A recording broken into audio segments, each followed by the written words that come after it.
Yeah, Magame. Arroyo.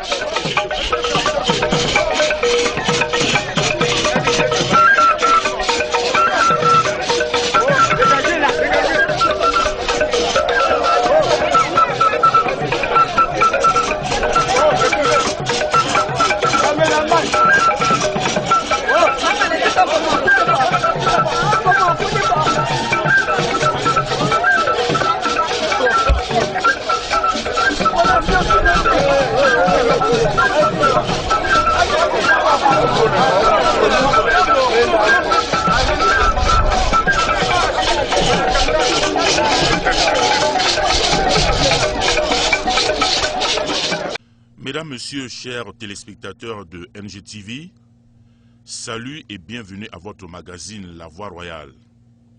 La Voix Royale est un magazine basé sur la culture ancestrale de notre pays. Dans cette édition, nous sommes allés à la rencontre d'un roi, d'un patriarche, mieux d'une bibliothèque de la tradition Bamileke.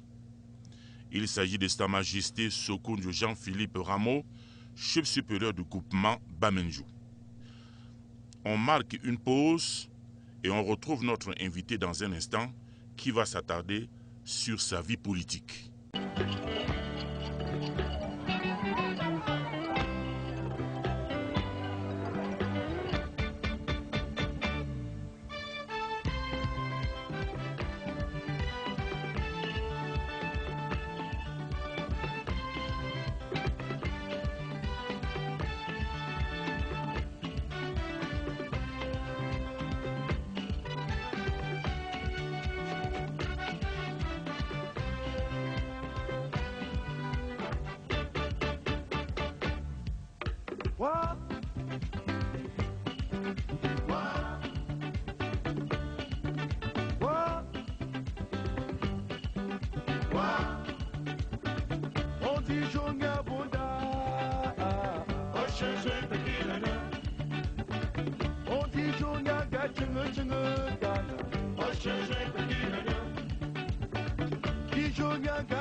Aja kuna mamukambitia kitisho.